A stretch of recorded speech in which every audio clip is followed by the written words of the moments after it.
F124 is a game that's designed to be widely accessible for a variety of gamers.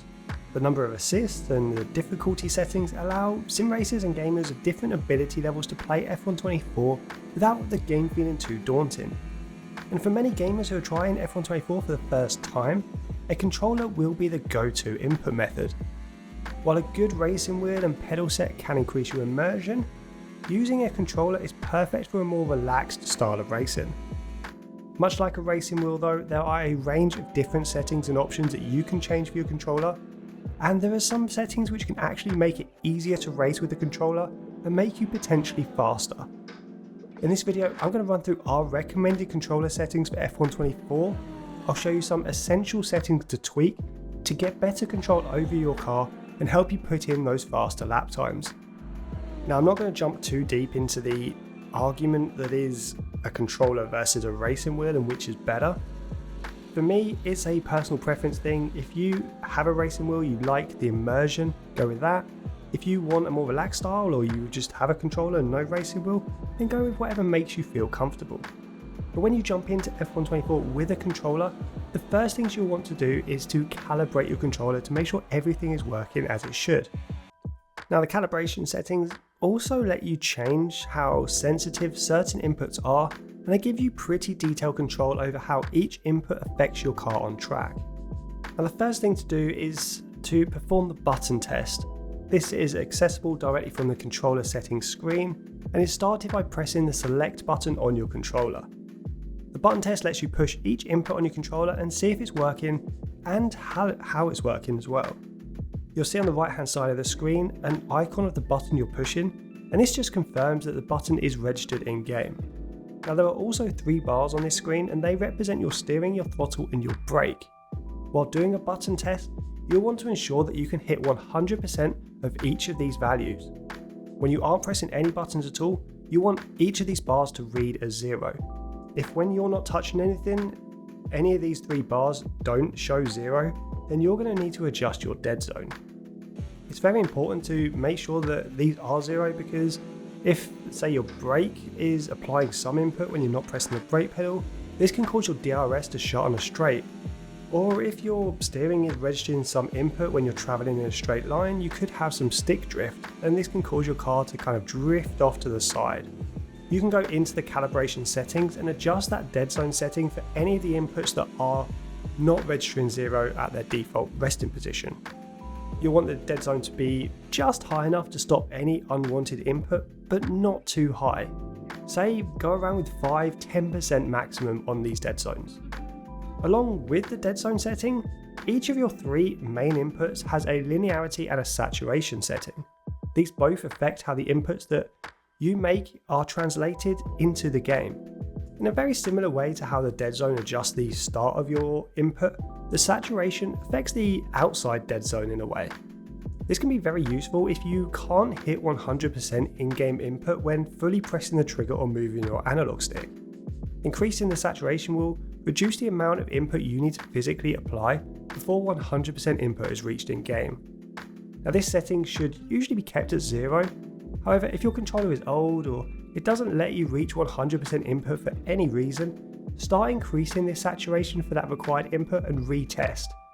Much like the dead zone, you'll only want to add enough saturation to allow you to register 100% input and then stop. Now, the linearity setting works pretty differently from the dead zone and the saturation, and this is responsible for changing the input curve for each individual input. This setting will change how sensitive your inputs are at different points. With the linearity set to default, whatever input you apply should be registered in the game. So, for example, if you press the brake trigger to 50%, you'll register 50% input in game. This is what's known as a linear input curve. Now, increasing the linearity will adjust this input ratio and that input curve. Adding linearity will slow down the input at the start of the movement, and this gives you more control over the start of your input. So you can apply more subtle and more precise inputs to your throttle, brake and steering. For example, increasing the linearity can result in you pressing the brake pedal to 50% on your controller, but it only registering 40% input in game. And the higher you increase the linearity, the higher this offset will become. Now, increasing the steering and throttle linearity can be a common practice among some players to give you more control over those initial inputs. This can help with fine steering inputs and also help race F124 without traction control enabled. My recommendation would be to increase your linearity for all 3 different inputs, and how far you go is kind of up to your personal preference, but I generally like anywhere between 30 and 50%. Now, the final calibration setting to be aware of may just be the most important when you're racing with a controller, and that's the steering rate. This works kind of in a similar way to the linearity by adjusting the steering speed and sensitivity. However, while linearity affects your input curve, the steering rate affects the maximum speed at which the in-game steering will react to your controller inputs. Increasing the steering rate will make your inputs more aggressive, and lowering it will do the opposite. Higher settings will mean that in-game steering can turn faster, and lowering it will make it slower. It kind of adds a bit of friction or damping to your steering input. Lower settings can mean that if you move your analog stick on your controller to full lock left, the in-game steering will turn to full lock much slower than it would before.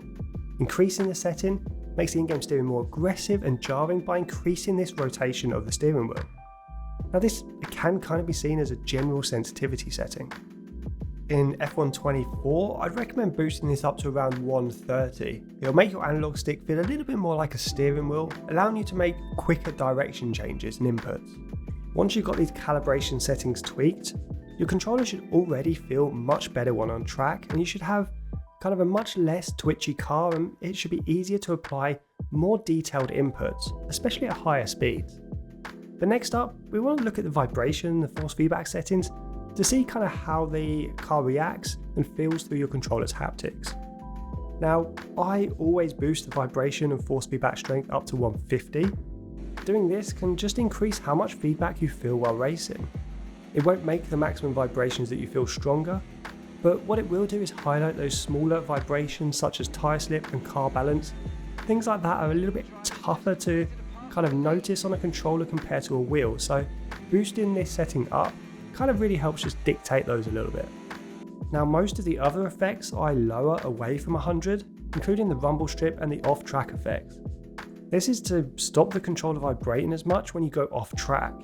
If you drive over a curb or on the grass, you'll see that on screen, and you don't really need the controller to start vibrating heavily to tell you that. Lowering these settings lets your controller stay a bit calmer in these moments, giving you a better chance of recovering the car onto track quickly.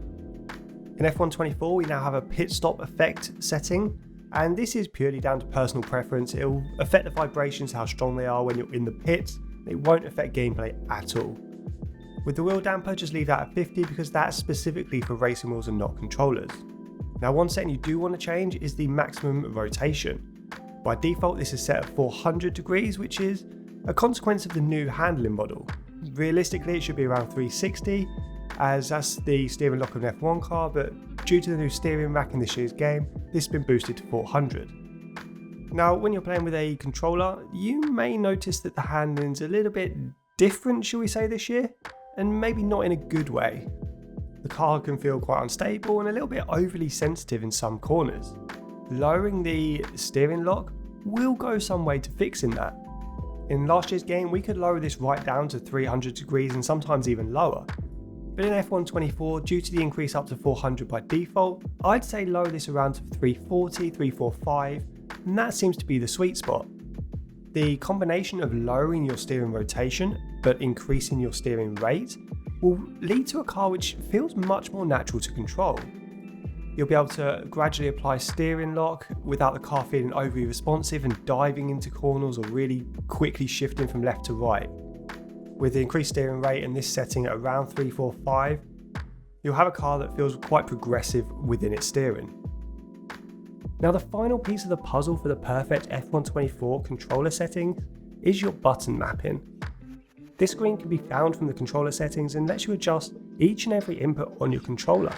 For example, if you want to change the button that activates the DRS or change your shift up and shift down buttons, you can do this from the button mapping menu. To change any input, simply scroll down to the input you wish to change, select it using your A button on an Xbox controller or the X button on a PlayStation controller, and then press the new input you wish to use. Now, some things that I'd recommend changing maybe including the shifter buttons, as some players like to set these to the bumpers or to the face buttons on the front of a controller. But there is really no right or wrong, simply do whatever feels comfortable for you. I tend to opt for using the X and A buttons on an Xbox controller, as this just lets me hover my thumb over these buttons to easily upshift and downshift. Another input I'd recommend changing is the brake bias and diff adjustments, setting them to the analog stick. Adjusting the brake bias forward or backwards by pushing the right analog stick up or down allows for incredibly fast adjustments throughout a lap. Real-world F1 drivers and sim racers make brake bias adjustments multiple times a lap to really optimize their performance. Being able to make these really fast changes with a controller can really just help your lap time, help your immersion. Now, I'm going to round out this video here, and I hope that some of these tips and some of the settings make the controller feel a little bit better in F1 24. You can pause this video at any time and just copy those settings across to your game, and let me know in the comments below how you get on with these settings. Also, let me know kind of what controller settings you're running, sort of if you've deviated from these or you've got your own set of settings that you use.